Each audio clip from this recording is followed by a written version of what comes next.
So I would like to welcome you all to the UCD COVID-19 Research Seminar Series, which are being hosted by UCD Research each Wednesday for 30 minutes at 2 p.m. And I think this is our 8th or 9th series this week. So the purpose of this seminar series is to showcase ongoing COVID-related research at UCD across the 6 colleges and to help facilitate greater interdisciplinary collaboration within UCD and also with external partners. And we're delighted today to have Associate Professor Eileen Gibney from the School of Agriculture and Food Science speaking with us. Just to briefly introduce Eileen, she's worked in the area of human nutrition since 1997, and her main research interest is in the area of personalized nutrition, where she investigates responses to nutrition interventions and also develops strategies and innovative technologies for personalized dietary and lifestyle feedback. Eileen is currently the Deputy Director of the UCD Institute of Food and Health and is also a trustee of the Nutrition Society of the UK and Ireland. And she also sits on the Public Health and Nutrition Subcommittee in the Food Safety Authority of Ireland. So Eileen is going to talk to us today about the National COVID-19 Food Study, which was undertaken in the Institute of Food and Health in collaboration with DCU. And the study aimed to examine the impact that COVID-19 public health restrictions had on food habits in Ireland, including food security, changes in usual eating habits, and changes in exercise habits and perception of COVID-19 risk. So Eileen, you are very welcome this afternoon to our talk. Thank you very much for joining us. Oh, sure. Thank you for having me. No worries at all. So this is going to be a kind of a fireside style chat. So I'm going to ask Eileen a few questions and just kind of explain the study in a bit more detail. And then we'll open up at the end for questions from the audience. So please feel free to use the Q&A function at the bottom of your screen there. And I'll monitor that. And at the end, we'll leave a few minutes for time to answer any questions that you may have. So we'll kick off, Eileen, on the study. So could you maybe start by telling us a little bit about the rationale for the study and where it came about and why you decided to undertake this study in collaboration with DCU? Yeah, so I think when COVID hit all of us earlier this year and various public health restrictions were placed on different populations around the world, a lot of anecdotal evidence or news or information was being put out there that there was a change in our lifestyle, which was very obvious. But seemed to be a lot of information out there about changes in diet and in health and exercise. We had a lot of people saying, takeaways were out through the roof and everyone was baking and people were putting on weight and all these aspects to that. And whilst that was really, really interesting, we kind of felt there wasn't a huge amount of evidence within Ireland as to substantiate some of those anecdotal claims. And also that there wasn't, I suppose, much information or research on how these public health restrictions were impacting individuals either positively or negatively.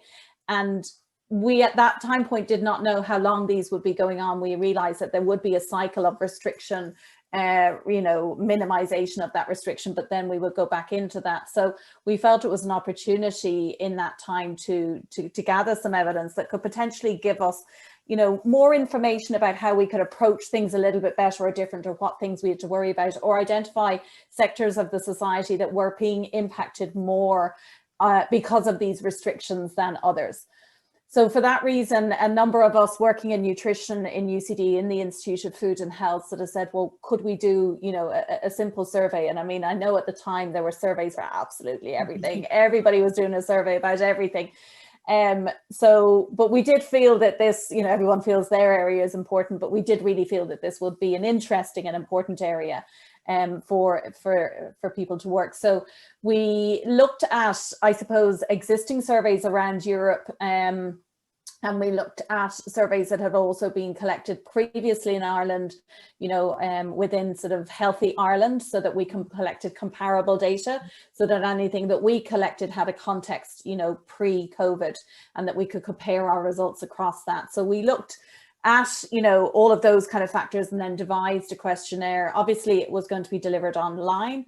And we collaborated with DCU, as there was an ex-colleague of ours who'd done a lot of online sort of dietary intake assessment, those kind of things before, and we felt we wanted to harness that expertise. And Celine Murren, who was also involved in this with us, she works with Healthy Ireland. We had a colleague who also works in safe food, and we were trying to kind of get that sense of, if we gathered something, you know, how useful would it be to the other stakeholders that would do it? So we tried to ask it in the same way.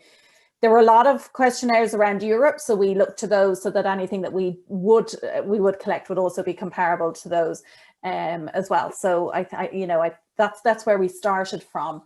And we were delighted that we got nearly 4,000 respondents on it. So we have a very significant, you know, response to the survey. Yeah.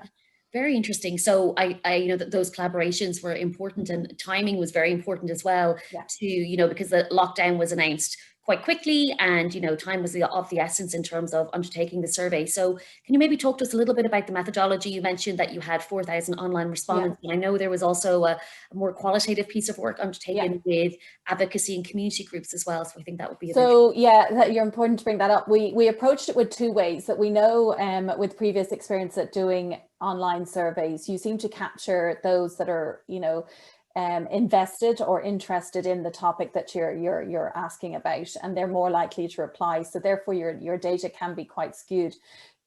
Quite typically the people you want to reach and you want to hear from are not the ones that are going to or able to answer those questions.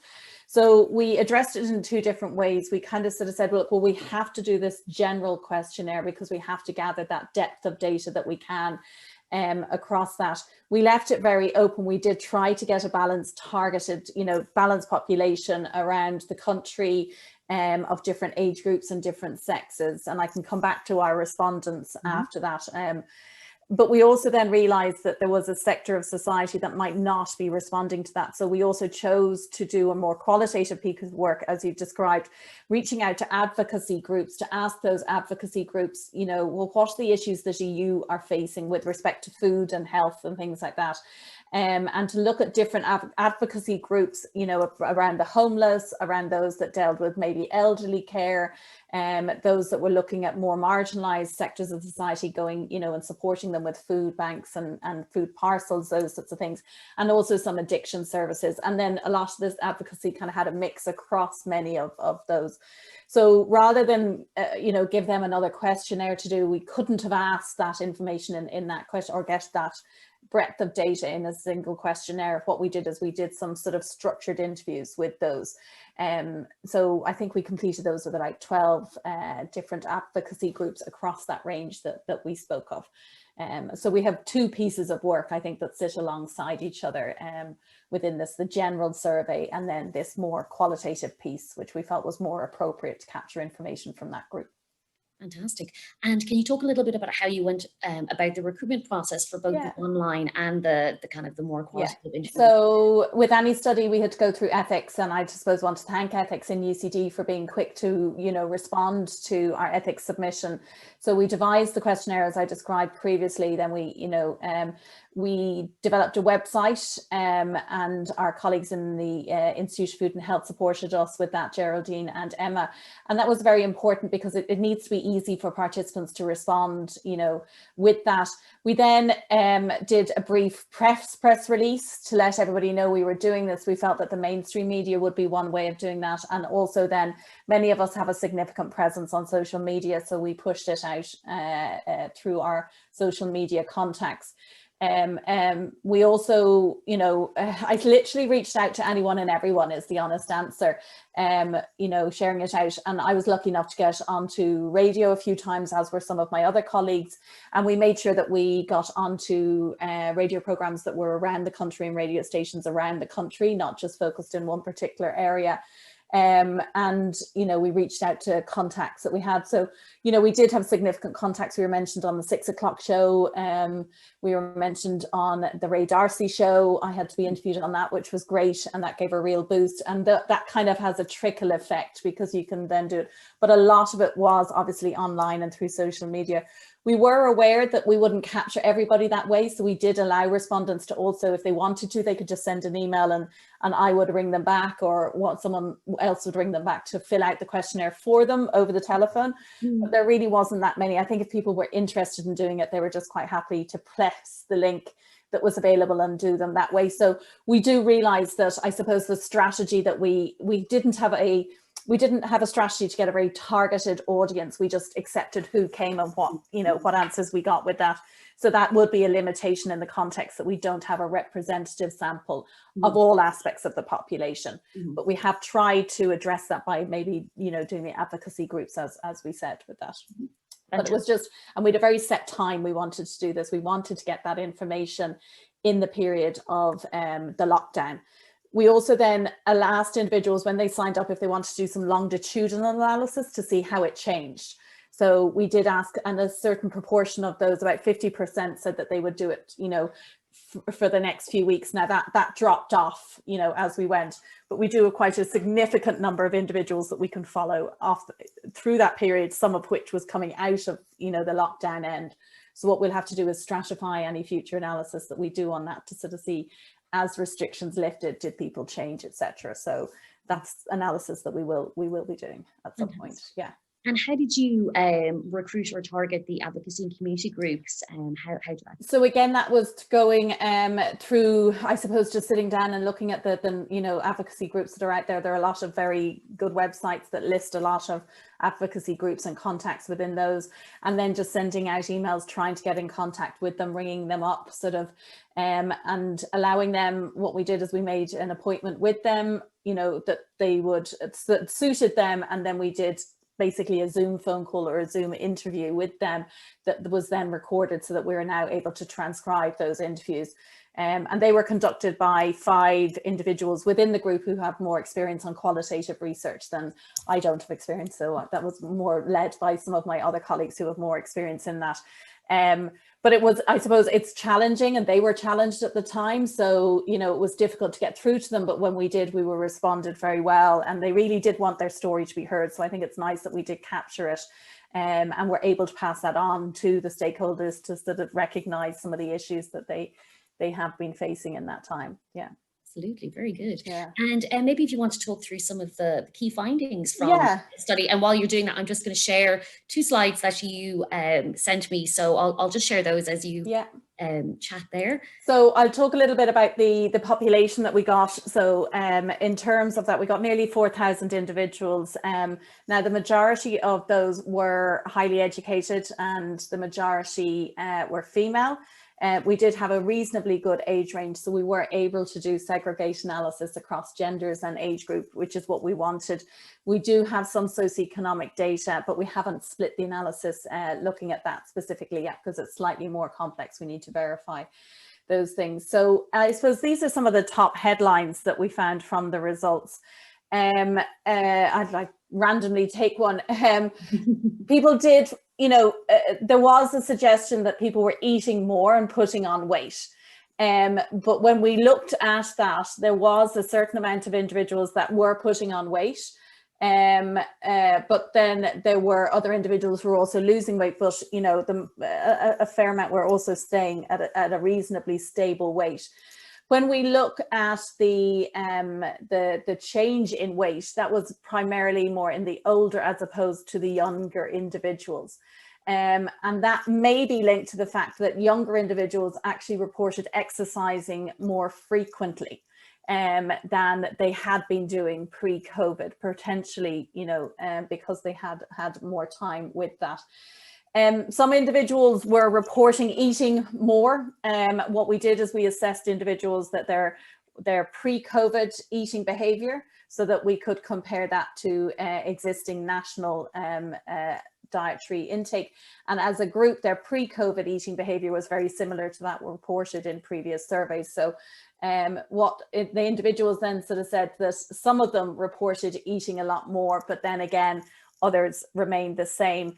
The changes that occurred were actually more in the younger age groups than in the older age groups. The older age groups tended to stay the same a little bit in their eating behaviors at a very general level. Now there's nuances within that.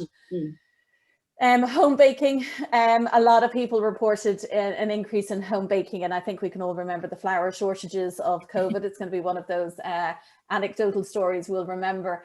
but a lot of that was in the younger age groups, enjoying doing more baking. We wanted to look a little bit, and I suppose just before I move off about that, there was anecdotal evidence to people saying that they were having more takeaways.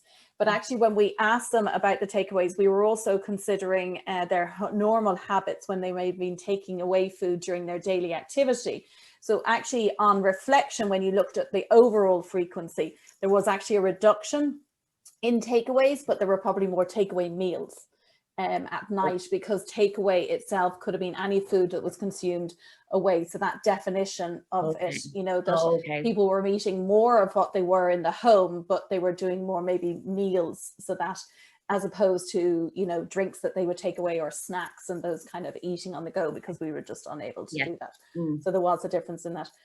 One of the main things we wanted to try and look at was who was not, you know, meeting the requirements. Were there issues with food and food security within this population? And if they were, then who were they? And I think what we collected in this aspect of the cohort was that there was a limited number, but it's still 20% of individuals who were worried about not having enough, you know, food. But there's caveats to that. That was not, they had a limited variety of food. So it's not to say that you couldn't get your, you know, your sourdough bread, and did someone respond to say I wasn't able to do that, as opposed to an individual who wasn't able to put a meal on the table for their family. So we need to tease apart that a good bit. And I think there was a very limited number in this survey, less than 10%, that sort of said, look, we went to bed hungry.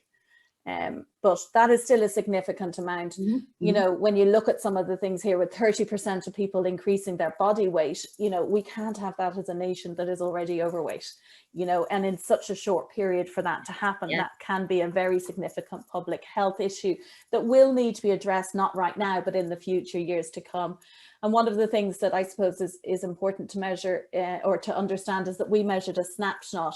We have not followed these individuals. So we do not know what parts of these changes in eating habits and eating patterns and lifestyle will actually continue past COVID or not.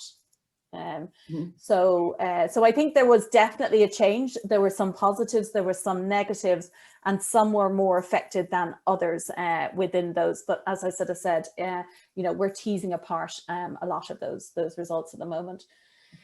Now, when we go to the advocacy groups, I think this is a really important group to look at. There was different reports. There was increased pressure on the service provision of these groups. So more than ever, they were being called on. And the social distancing restrictions, the public health restrictions that were being placed on society were also on those. So it was much more difficult they were being called upon more, and it was more difficult for them to deliver their services. And anecdotally, a couple of them also said that a lot of individuals who would also be their workforce, their volunteers, may have been those that were actually restricting their movements, because a lot of those tend to be elderly or had been elderly, and therefore they felt it quite restricted within that. So it put a lot of pressure on these groups to do that. Specifically, you know, again, we're interested in food, etc., and things like that.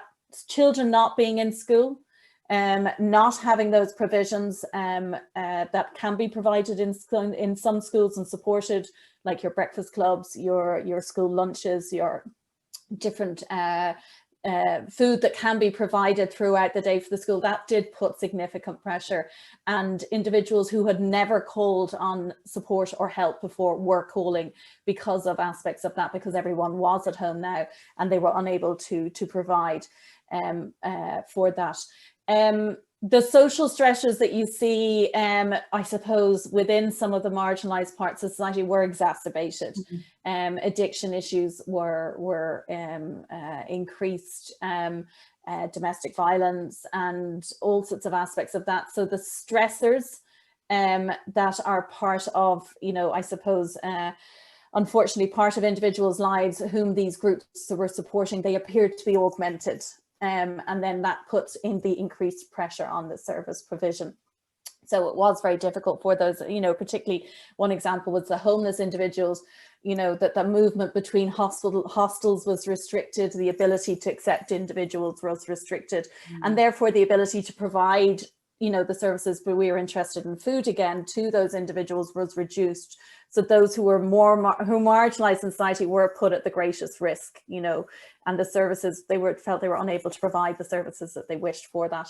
Social isolation was a big concern, and a long term, I think, that as it continued, the longer effect it was going to have. And I mean, I think, if we looked at it now, if this has continued, that may be impacted. And then, mental health was a huge issue. So a lot of anxiety, depression, social isolation was a big issue for these individuals to try and reach out to support society or parts of our society, particularly elderly, that were facing these. And then one of the things we're all sitting at home, we have to heat our homes a little bit more. Staying at home is more expensive. Yeah. So that caused additional stress within these groups as well. And it felt that moving towards winter, if this was the case, that there would have to be some sort of support scheme for individuals to make sure that being at home was going to be economically viable for those, now with children back at school and many people being able to go back to work in the restricted manner, that may not be as big as these groups thought.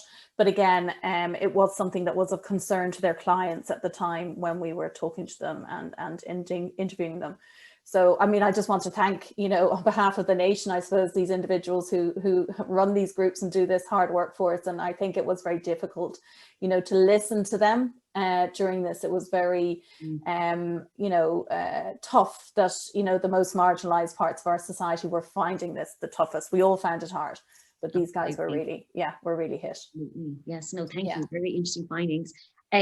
So I'll just stop share that. So in terms of next steps, I believe there's kind of a second phase of the study being conducted, and there'll obviously be some further analysis that you mentioned that you haven't done yet. So maybe there's a lot still going on.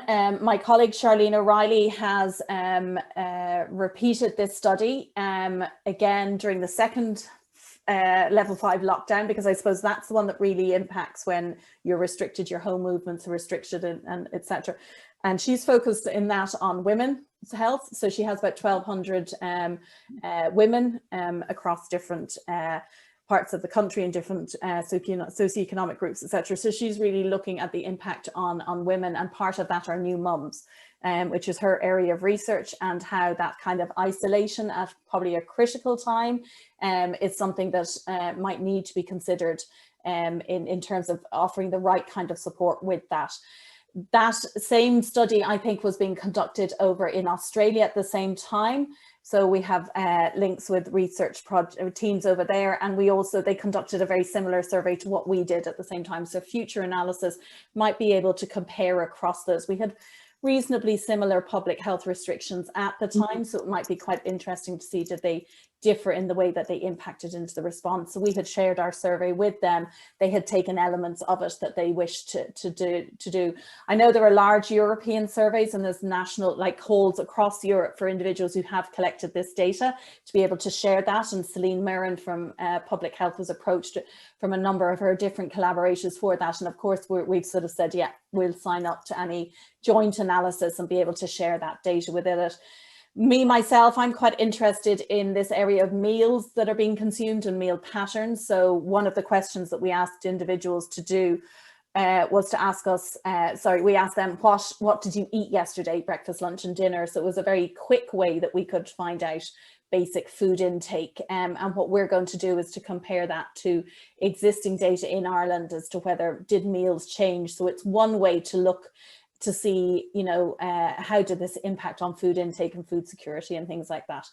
And we're open to collaboration. There's an awful lot we haven't done. We all thought we'd be analysing, writing papers, but we've just survived trimester 1. So I think when this finishes and we can rise our heads above the water, we'll be delving in and finishing the academic papers for these, but delving a lot further into those that maybe had risk perception levels, different perceptions of their health? Did it impact them differently? And we'll look very much across age, socioeconomic status, and regions in the country to see where there are different places affected. But that's more in-depth analysis that we will do when we get a chance. So lots more work to do. Lots more work to do. Just to say that there is a kind of an initial report available of the preliminary data analysis, which I believe is on the UCD Institute of Food and Health website, but also people can contact yourself if they'd like a copy of. Yeah, we've just revamped the website, so it's currently not available on that website at the moment, but if anyone wants to just drop me an email, I'm happy to send them a PDF of the detailed report for that. Yeah. So we just have a few minutes left. So if anyone has any questions for Eileen or any comments, please feel free to drop them in the chat or the Q&A box. I might just ask one or two more questions, just in case anyone wants to ask a question. So I was quite surprised by some of the findings. As you mentioned, there was kind of anecdotal, kind of evidence in the press that, a lot of people were gaining weight or eating more takeouts, and some of the findings, surprised me. And was there anything that you maybe were surprised by, or you hadn't expected that maybe differs to previous, research that you've undertaken in the area, that maybe could have been related to the lockdown? I think what surprised me was the takeaways. I did think we would see a huge amount of that, but we need to drill down into that a little bit further. And as I said, I think overall the takeaways were down because we were unable to maybe have a takeaway lunch or a takeaway coffee, those kind of things like that. And in our terms, they fit in under takeaway. I think what was described in the media was very much that dinner the previous night, and people were treating themselves in that way. But we just didn't see that. It will be interesting to see, economically, how those restaurants did, and did they really see such a peak. But I think overall there didn't seem to be that big a change within that. I think the differences across the age groups are going to be very interesting. It did appear that the youngest changed a lot. They exercised more, and maybe that's something to do with being young and embracing change and not feeling restricted, whereas the older adults just tended not to change as much in any of the areas that we looked at. So I think it'll be interesting to tease that apart a little bit, because some of the changes in the younger cohort were positive, and it would a lot more exercise, etc., but very much less in the elderly, less snacking, more healthy, more baking, but less in the elderly. So it did appear that there was a cohort that was much more open to change. Yes. Yeah, interesting. We just have a quick question here from the audience before we finish up. So fantastic work. Great to hear some of the results. Do you have information on participants' employment status, or whether they were working from home, some or most of the time, and the impact of that? Yeah, we do. So we did capture a lot of that. It's quite detailed to try and get that information, if you know what I mean. So we did ask if they had changed their jobs, whether they'd lost jobs, and what their current working circumstances are, and whether that was a change. We also captured their household living. So were they at home, and were they then working at home with children or caring for, an elderly parent or another relative or someone in their house. So because I think there's a big difference from that working from home and then working from home with a second job beside you, that you've had to adapt to as well. So we did capture that, and we will tease that apart a lot more. As you can understand, those kind of layered levels of things, you have to categorize them and code them in different ways. But that is something that we do have. So we will be able to pull out those individuals that maybe, did lose their job, and see were they the ones more significantly affected than the ones who maintained that role. But saying that, I have to say that that for that large survey, that the collection of people that we have were highly educated and were maybe not representative of things. And if I was to do it again, not that I want another pandemic, but if we were to do it again, as much as we tried to get those, we couldn't get them, so I just think, that it has to be a limitation of any findings from this. Yeah. Absolutely. Well, listen, thank you very much. We're just out of time. So I want to thank everyone for joining us this afternoon at our seminar series, and in particular to thank Eileen for her time, for sharing the results of the National COVID Food Study with us. Just to let you know about our next talk next week, which is on Wednesday, the 16th of December at 2 p.m. It's our last talk for 2020. It's with Dr. Nicola Fletcher from the School of Veterinary Medicine, and she'll be talking about a novel antiviral formulation that she's working on that inhibits a range of enveloped viruses. So that should be really interesting. We'll be then finishing up for the year, but we'll be recommencing our series again on Wednesday, the 13th of January with Charlene O'Reilly, who Eileen mentioned, who's undertaking other work as well around COVID. So she'll be presenting at that. So thank you very much again, and enjoy the rest of your afternoon. Thank you very much. Thanks, Thanks, bye, everyone. Thank Bye-bye. you. Bye, everyone. Thanks.